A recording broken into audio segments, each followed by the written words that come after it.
Archer, and the Archers have been part of, just like the Pickets, have been part of Trans Am for many years. And so we like to welcome our brethren.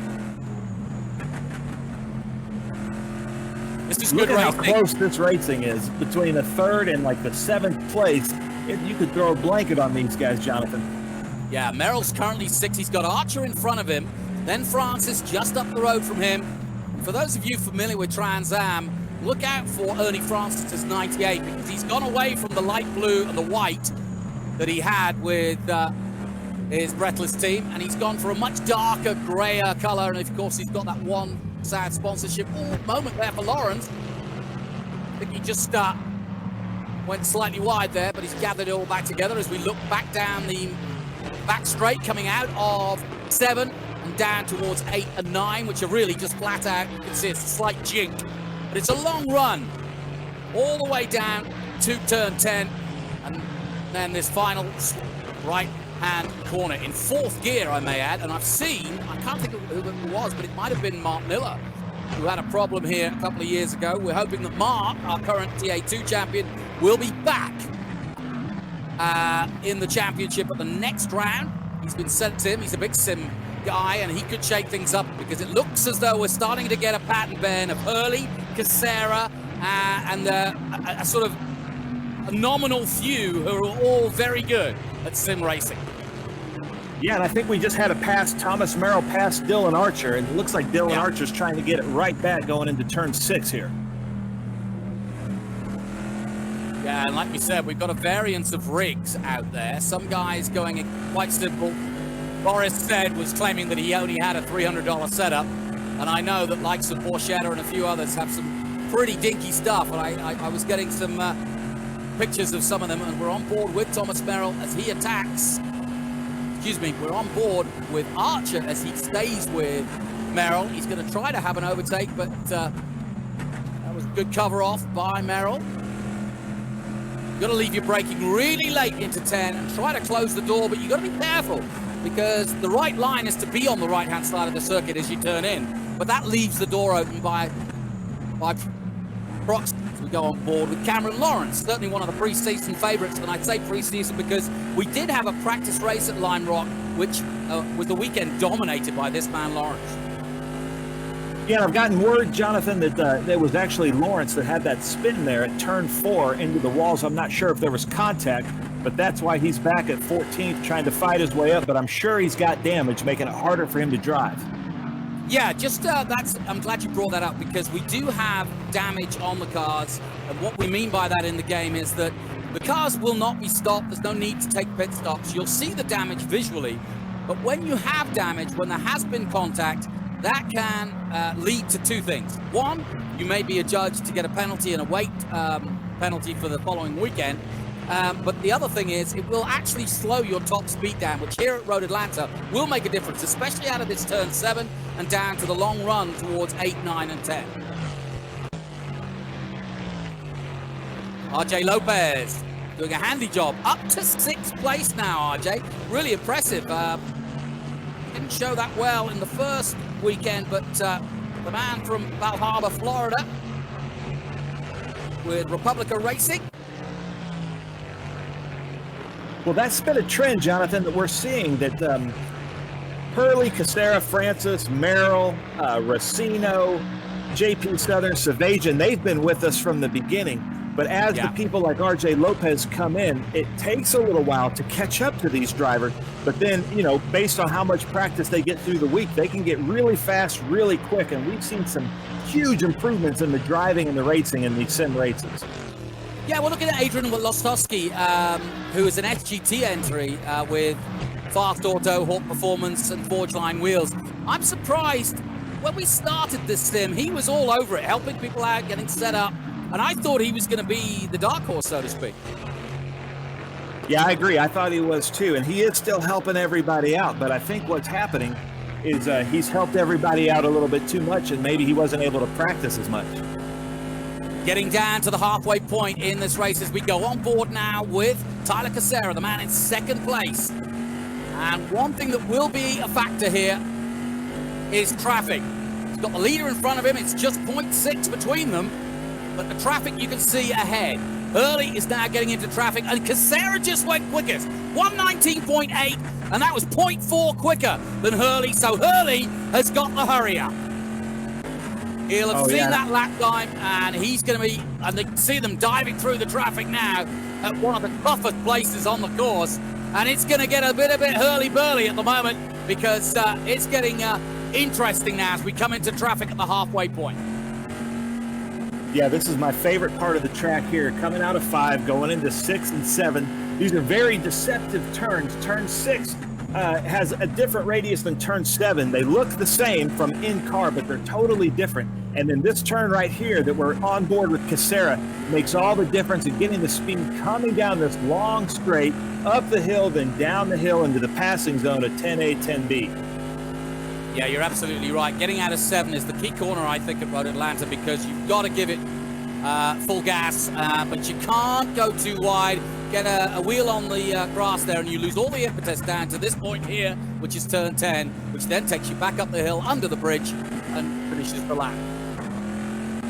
So we'll be starting lap 8 in a moment, but at the moment, Hurley doing a good job. He's responded well, taking the gap now to just over a second by setting the fastest lap, a 19.652 to a 19.962 by Casera. They are taking strips off each other in fastest laps. Francis goes quickest in his laps so far, so everybody improving now, but Francis some 6 seconds away.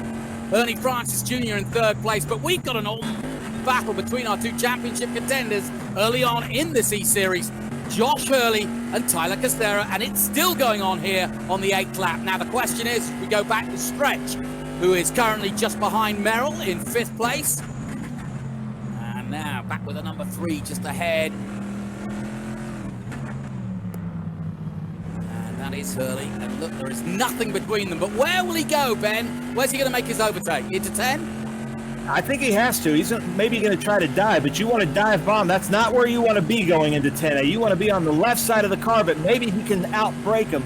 This is going to be quite a drag maneuver race. here, Look at it. Oh, it's something. It's going to end in tears as they head to 10. They're side by side.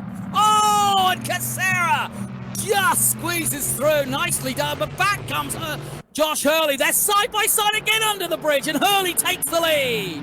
Brilliant racing. Oh, that was great. And I want to thank the directors for switching to that camera from onboard to letting us watch it from the track, because that was the closest racing we've seen yet in this sim series with Trans Am. Great job by Super Jens, and this battle continues. Look at it. It's wheel to wheel as we're back on board with Casera, who's getting a full headlight display from the car in front of him as they go down the hill, this very tricky part of the track, then up through the S's. Like you say, some of the drivers saying that in real life they can use the curbs more, whereas here you can really get penalized heavily if you hit the curbs too hard as we dive into turn 6 again. Dropping through the gearbox to 3rd gear, staying now in 2nd with Casera. Gets good drive up to 3rd place, and he'll try and tuck himself in behind Josh Hurley as he did last time out, but I don't think he's as close as he was the lap before. But this is a really good ding-dong battle between the pair of them, and you can see nothing behind at the moment. Ernie Francis Jr. is quite some distance. You head down towards turn 10 again. It's not close enough for an overtake in my mind, and he doesn't do it here. No, and that's the beauty of this, is they were really stressing to the drivers in the drivers meeting to really treat this like you would your actual car, and these guys, drivers, are taking that to heart. And we're seeing some great racing from these guys. They're racing really hard door to door, but they're not wrecking each other, and they're doing the actual racing lines at Michelin Raceway Road Atlanta. Yeah, really good. And look at the smoothness as we go back with Merrill as he battles with the number 58. And this is a good one. And it's side-by-side racing up the hill. Stretch is in the 58, Merrill alongside each other as they dive in through again. Nothing between them. Really, really good racing here at Road Atlanta, but we've come to expect that from this iconic track. And they're battling for a top 5, top 4 position. And bouncing over the curbs goes Merrill. We go back on board now with Thomas Merrill as he dives into turn 6. Back with Casera, back down the long straight. Now, is he close enough this time? I would argue not. But there is, Ben, some traffic ahead of our leader, Josh Hurley. Yeah, you know, this track, like any other road racing track, it's where you meet that lap traffic. And it looks like they're going to possibly meet this lap traffic at turn one. Mistake by Casera. Big mistake by Tyler Casera, and he's lost a few seconds there to Josh Hurley. And as we'll see as they come across the line, but he made a big mistake, outbraked himself into 10. And Hurley's just done his fastest lap on 19.6. That was a 22.8 by Casera. He's lost a lot of time. That could be put pain to their battle. That could be it. That could be what makes the difference in this very tight race. Yeah, we've seen it time and time again that Josh Hurley doesn't make many mistakes. Neither does Tyler Casera, but maybe that time Tyler got a little bit over-aggressive, just overshot 10A. And now Hurley looks to be about 3 seconds ahead of Tyler Casera for the lead. Well, it's also brought Ernie Francis Jr. into the picture too, because he'll be sniffing away at a chance to go second as we go back. Well, the number 88 Parsons, Cameron Parsons, Hanford, California, another one on the TA2 West, and he's got some traffic. He's got behind, he's got some in front. He's got to stay out of trouble, and he just says, "Right, I'm out of here. I don't want anything to do with you lot. I'm out of here." Yeah, that was the same thing. Adrian Lostowski. Lostowski hits the wall and gets spun around, and I don't think that was anyone's fault. I'd like to see that again, but 2 cars involved. Parsons, as I said, got the heck out of there. He sensed trouble. A big pileup involving Adrian Lostowski and one other car, but that was big. Lawrence has gone up to 12th position now. Rydquist down to 13. Meanwhile, now we're on board with still pushing on to Streck. Yeah, Thomas Merrill and his HP tuners, Mike Coke Corvette, coming down here trying to get Logan stretched. We know Thomas Merrill had some bad luck at Laguna Seca Raceway last weekend and really is looking for a good showing here as they come into turn 1 going up the hill. Yeah, I love this section of the track, but it's tough. Look, that crest is completely blind, and then you head left, right, downhill, over the curbs, and you've got to be careful not to hit them too hard, as we've said before. Meanwhile, you got a race. We're back to Laguna Jr. now. I'm surprised, got down in 20th place. He's behind Michael Fine at the moment. So Scott Lagasse Jr. still getting to grips with his daughter's deck chair. If you wonder what I'm talking about, he's sitting on his daughter's 10-year-old's deck chair, I believe. That's his race seat. So Lagasse Jr. at a bit of a disadvantage, but... Yeah, we spoke to him a few weeks ago, and he basically clamps the steering wheel. He's got the... And he was even saying that he was practicing in flip-flops. So I'd like to see if he's changed his setup or if he's still using that SpongeBob SquarePants beach chair as it is. Well, there's been some good smack talk on this morning. Josh Hurley not happy to get out of bed so early for the driver's briefing. And everybody said, "Oh, great, Josh Hurley's asleep. We got a chance." Well, unfortunately not. He's woken up now. Good battling all the way through. Here's Ed Savagian battling with Tom. And he's another one of the big machine vodka men in the bright red. Look at that. Big machine, nicely done. Borchetta's teammate. And in fact, I believe he's doing some coaching with Scott, right? Oh, look at this racing, guys. Yeah, Edward is coaching Scott.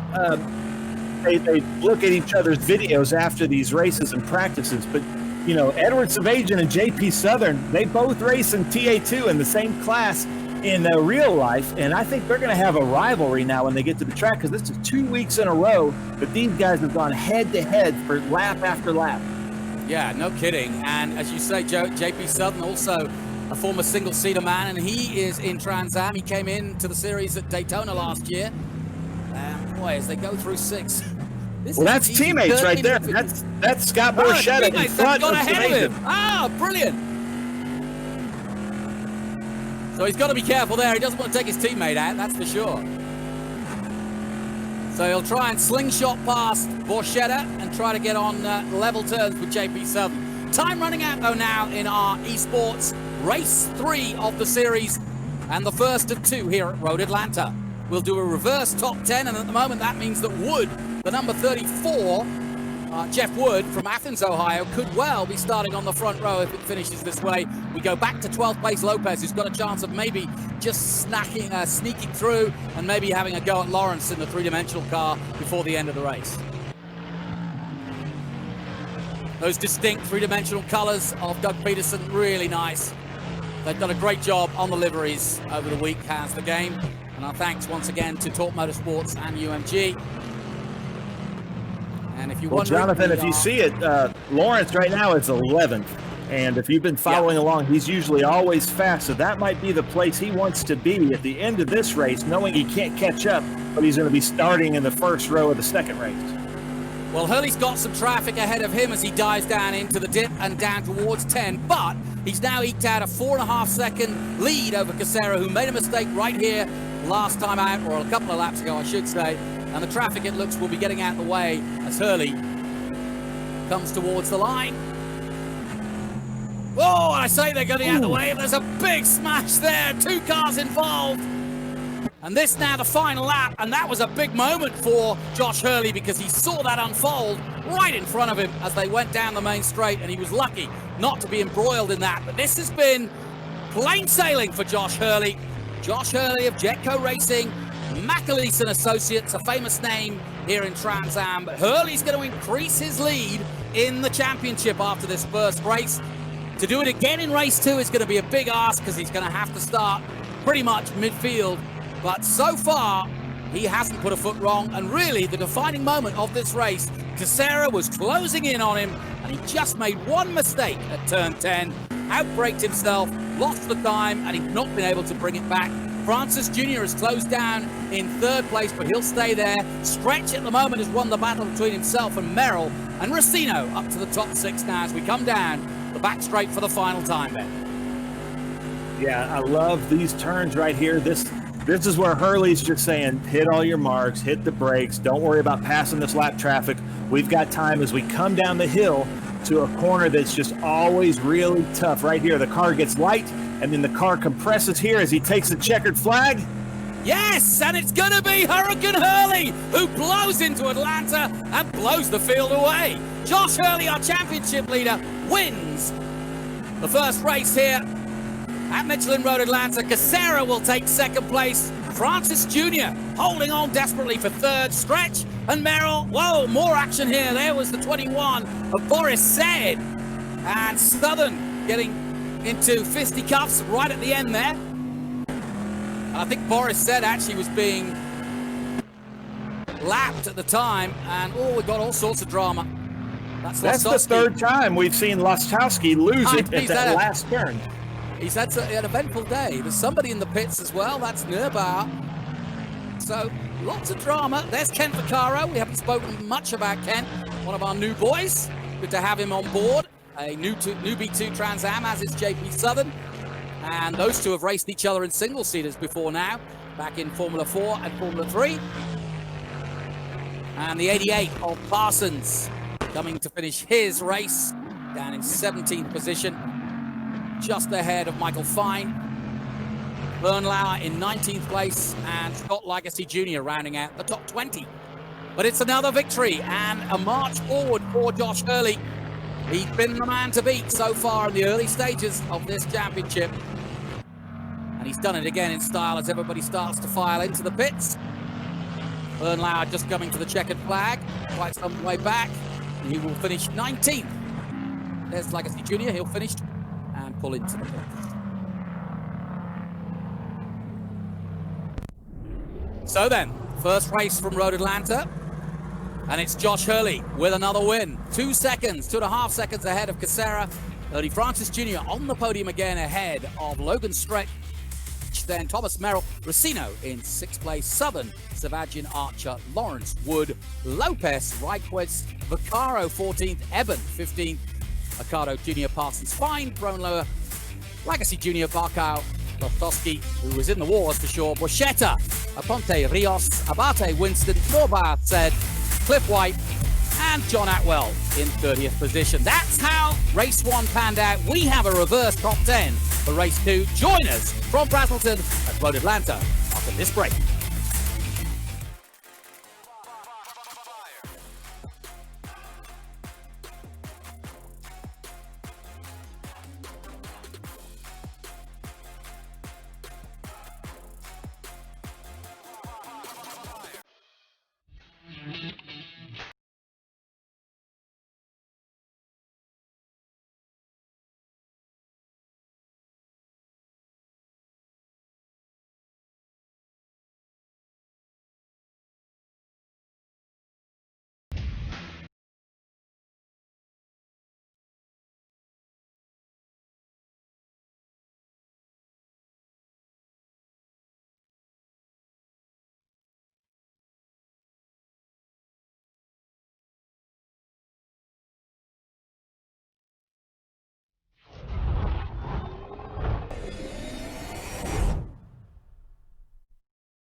Welcome to the 2020 Trans Am by Pirelli Esports Championship as we get ready for race 2, and away we go, and it's Lawrence who leads them away in the yellow and red three-dimensional services car.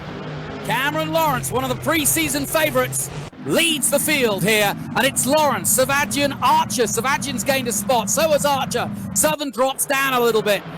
Stretch drops down as well, but Merrill is the one that's lost out most, but it's Lawrence who leads as they head down the hill for the first time. Good start, Ben. Oh, yeah, great start as we follow him through these S's. One of my favorite parts of the track. Cameron Lawrence, two-time TA2 champion, leading the field, starting the race right where he wanted to be, and we see number 58 hit the curb there and hit the wall right outside of turn 5. Yeah, that was a nasty incident, and we were warned, weren't we, that if you hit those curbs too heavily, that's what can happen, and he got spun right round. But yeah, good start. That's Savagian in third place at the moment. And look where we are, on board with Edward Savagian, and he's right there with JP Southern again for the second week in a row. Oh, he's got the better of him this time, but he's in the wrong place on the track. Will Southern come back at him? If he's worth his salt, he does! JP holds the line. Nice work, son. And now Savagian's got somebody in his mirrors too, so while he's racing Southern, he's got Racino right there ready to pounce. And this is a really good start. And we haven't mentioned too much about Nick Racino. He was a factor, the man from your favorite place, Rancho Cucamonga, California. Oh, yeah, I love saying that. But, look at this. We've got Ernie Francis Jr. already back up in 5th, Tyler Casera in 6th. I don't know how these guys have already worked their way up, and Josh Hurley in 9th place. So it's only taken them one lap to work their way back into the top 10. Well, Casera's surely going to be hitting himself after the mistake he made last time out in race 1. So he'll want to get past Ernie Francis Jr., and he'll also want to stay away because he knows that Josh Hurley will be coming sometime during this 15-lap race. It's 9th at the moment, and we've got a bit of a traffic jam as we exit 7. Key to get the drive out of here. Now can he have a go and come alongside Ernie Francis Jr.? Got to time it to perfection here. You don't want to do an overtake just here.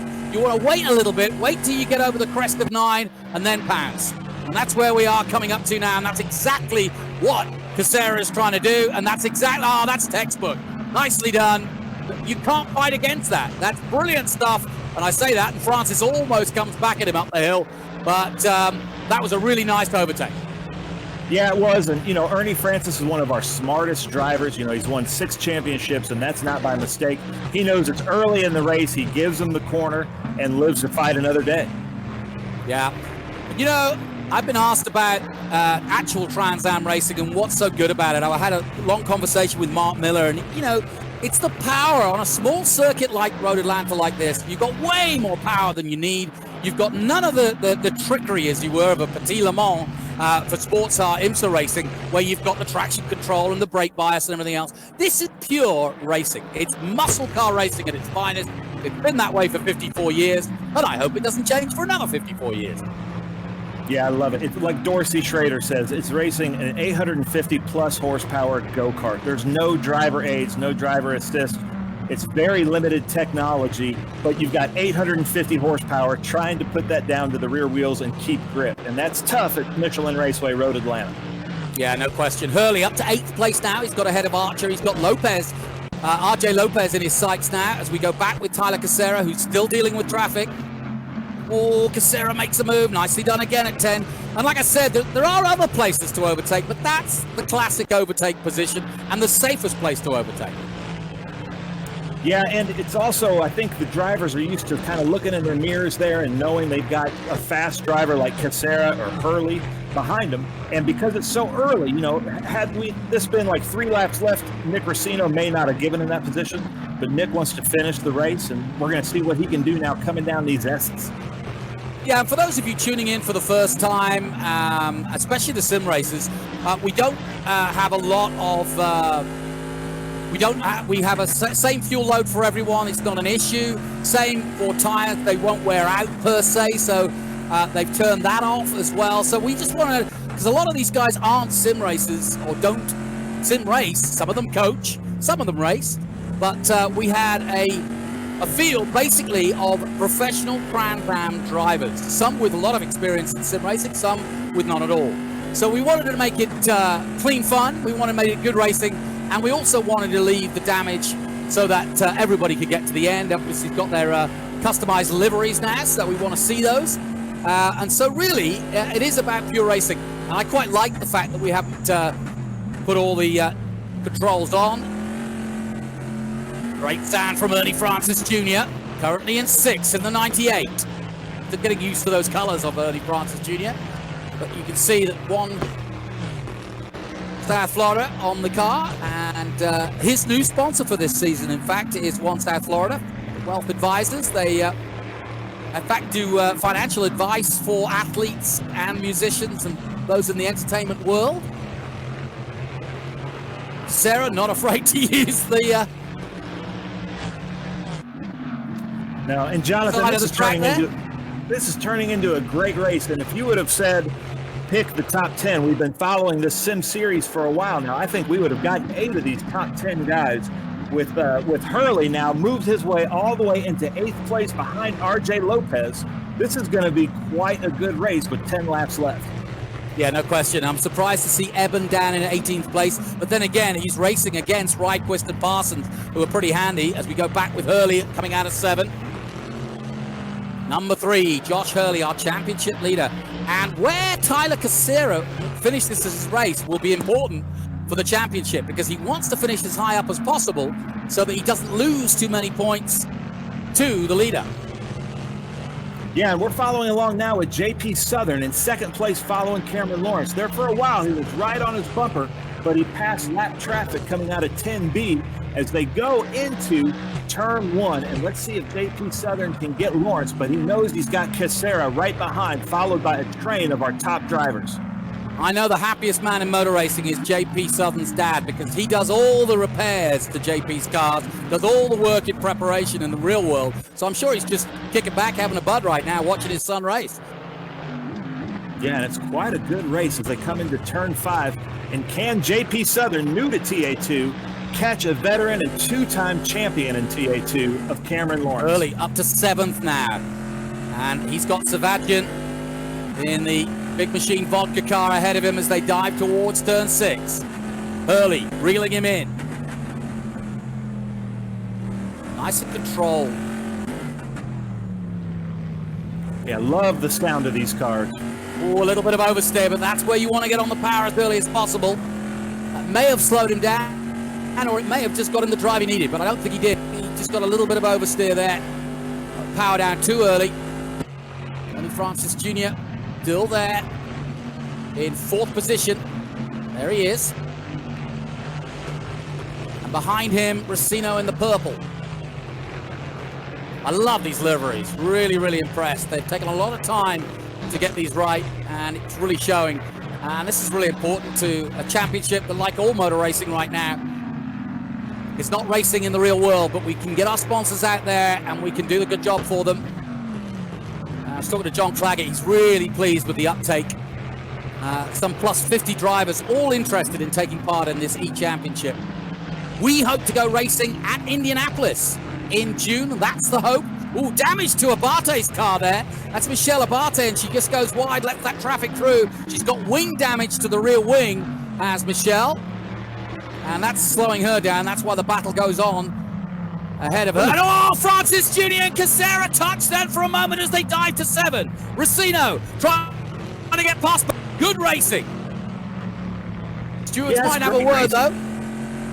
Yeah, I don't think Ernie's going to be very happy about that. But this, what I've seen, Jonathan, with this is the improvement in the racing. And these guys, because they can't race in real life, these guys are taking the sim racing so seriously.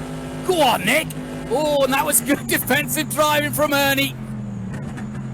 But Nick thought about it. Oh, JP Southern spins round at 10. And we were on board with Racino. You can see what they're dealing with. Fantastic onboard shots. Last corner. Bouncing over the curve. Somebody else coming. Oh, he just avoids him. I'm not sure if that was Borchetta. That was Cam Ebbett, I think, in that car that came across the main straight. Okay, fair enough. Yeah, he's gone down the list. He's dropping down. But Nick Racino was in a position there, and Ernie Francis defended well. So this, the fourth race of our E-Championship. Tyler Casera in second place, but some 5 seconds adrift of the man leading at the moment, Cameron Lawrence, who was the preseason favorite after Lime Rock and is now starting to show his true form. 5-second lead, he shouldn't relinquish that, but he's got to worry about traffic in the closing stages. Hurley, we've been watching his progress. He's gone from 9th to 7th, and he's now behind Edward Savagin. Here we go.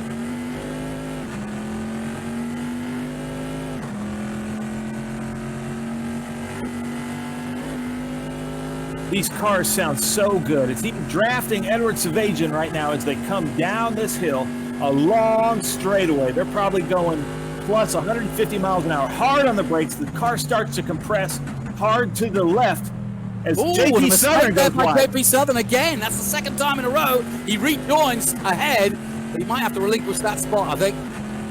Taking a little bit of a detour there. So another mistake by JP in this battle between Hurley and Savagin raging on. The Californian and the Texan going at it in Georgia. And now JP's a bit of a human bollard, or a mechanical bollard, because he's in their way and on their racing line. And this could be Josh Hurley's big opportunity here. Down the hill they come.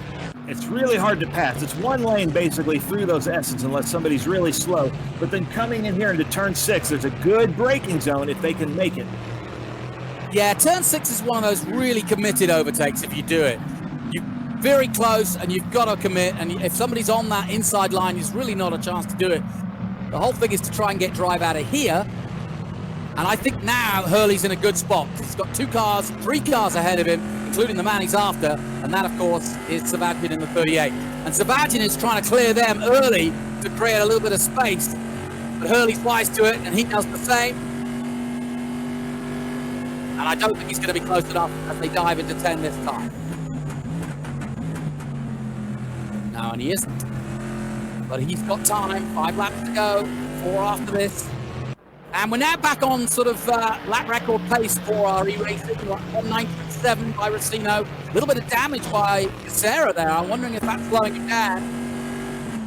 And yeah, you can see the windshield of Savagin. And JP Southern goes through. He's having a real battle. He can't get away from himself, JP. Savagin walks by. JP's not letting him by. Fair enough. Yeah, you can see that JP Southern's car is highly damaged. His windshield is cracked. Looks like he's got some steering issues because it's not like JP to be this out of control. And you know that Edward is just sweating it. Yeah, I think you're absolutely right. And I think Ed just wants past him quick because he knows the quicker he can get past, the more chance he's got of holding off Hurley. And the longer he stays there, the closer Hurley's getting it. And this is Hurley's big chance now, surely. On to the power and up towards 8.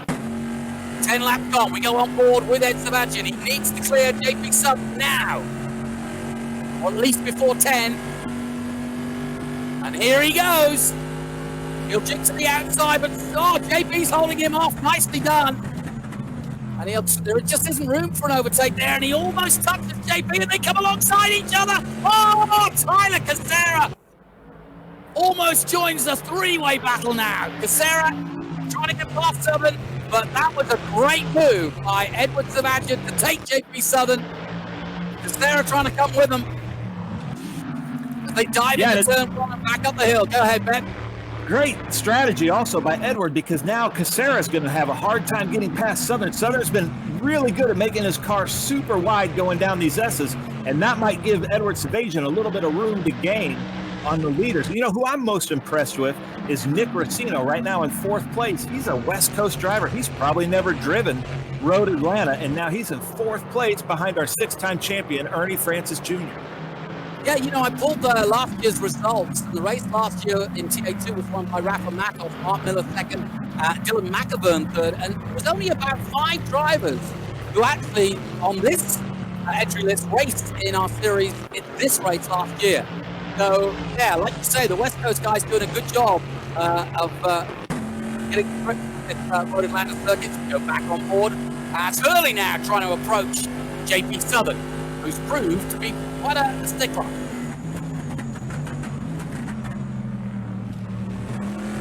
bouncing over the curves again. That's why JP made his mistakes up until now. Oversteer. JP goes for the move again on Edward Sebastian and takes him. Nicely done. Now, can Sebastian come back at him? Meanwhile, Hurley's going to go around the outside of turn one. Surely not. Oh, there's nowhere to go. Oh, come on. Great racing. Look at this. A four-way battle. You can throw a blanket over them. Hurley right in the middle of it. In the number 3, and he has got past Southern. And Piccaro's joined this one. Ken Piccaro, bit of a track specialist here. I remember watching him race F3 this time last year. So Jonathan, Trans Am. Go ahead.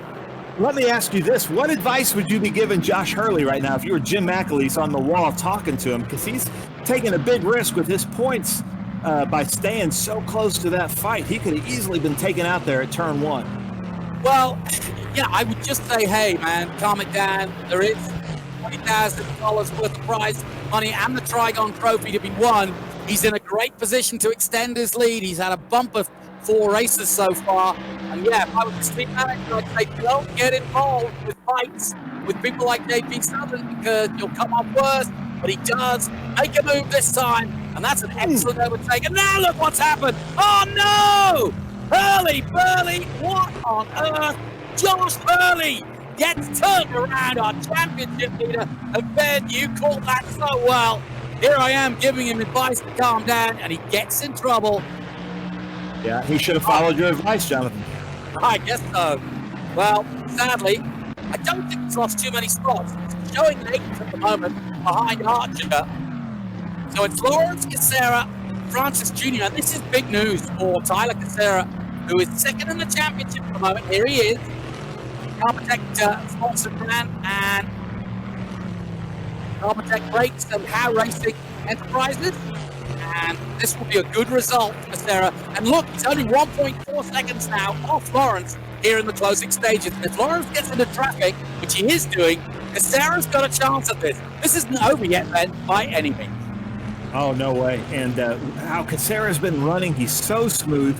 He doesn't look like he's got a ton of damage. He's got a little bit of damage to his right front as he comes down the hill here after his car gets super light. And this is where he's really going to start to turn it on. I think it's going to be all or nothing for Casera here. Or if somebody's telling him that Hurley's way back, he might just be happy holding the 2nd place behind Cameron Lawrence. Well, everybody putting in quick laps here on the penultimate lap. Casera does his fastest lap, just tips into the 119s. And all eyes on the number 4. Somebody goes wide because Casera could win this race. The gap is down to 1.1 seconds now. Lawrence starting to sweat. He's got back markers behind him. He's got Casera on a strip trying to catch him here in the closing stages of Road Atlanta. Race 4, round 2 of the series. Our first ever Pirelli Esports Championship. Oh, and Racino comes alongside on the outside of 5, but he gets hung out to dry. And 6, gets hung out to dry.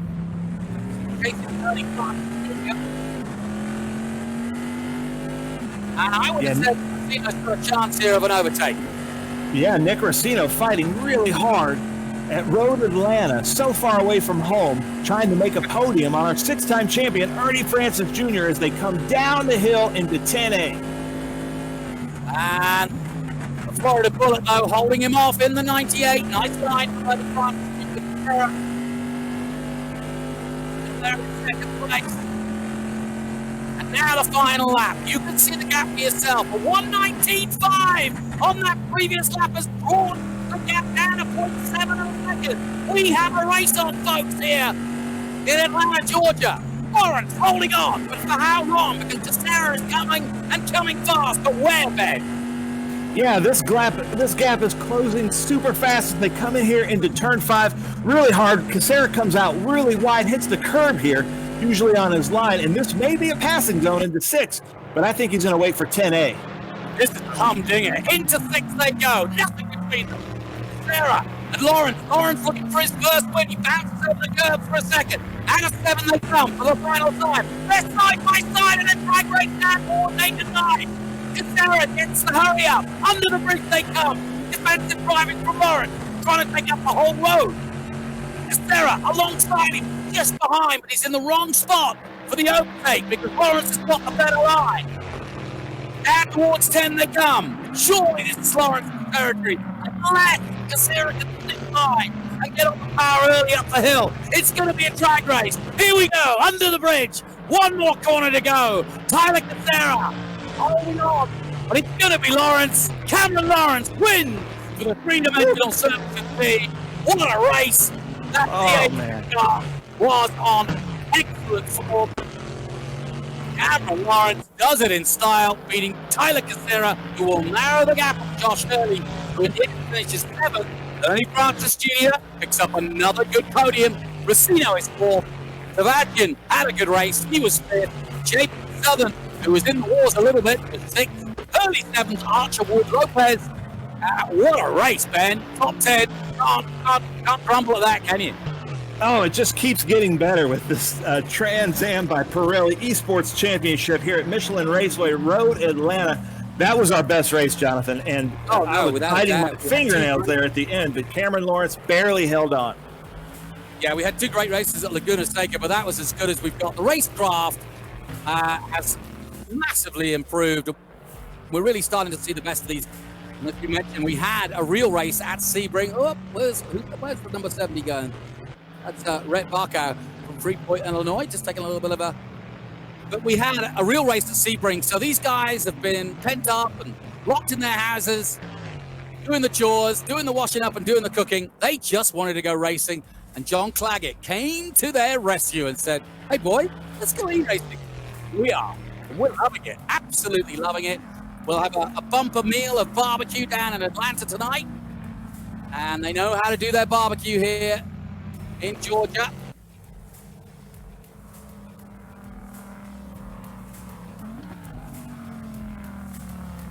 And that concludes our 2 races at Michelin Road Atlanta, and a brilliant run for Cameron Lawrence. He takes the win ahead of Tyler Casera, who will improve his championship hopes. Francis Jr. is definitely putting down his marker for the championship run. Racino has been constant, not necessarily getting the podiums, but there or thereabouts in every race. Sebastian from Texas doing good in 5th place. JP Southern 6th. Hurley 7th. Archer Wood Lopez rounding out the top 10. Arcado Jr. his best result in 11th. Thomas Merrill did get into the top 12 ahead of Kent Vaccaro in 13th. Parsons, Whitequist, Bernlau, Loskowski, Fine, Barco, Borchetta 20th. Eben, then Cliff White, Norbauer, Lagasse Jr., Michelle Abati with that damaged rear wing. Winston, Boris said 27th. Aponte Rios, Stretch, Logan in 29th, and John Atwell in 30th. A really good couple of races from Road Atlanta. Ben, your thoughts? Oh, I think it just keeps getting better. Really want to thank UMG and Torque Esports for helping us put this on. The Trans Am Series presented by Pirelli, Michelin Raceway Road Atlanta.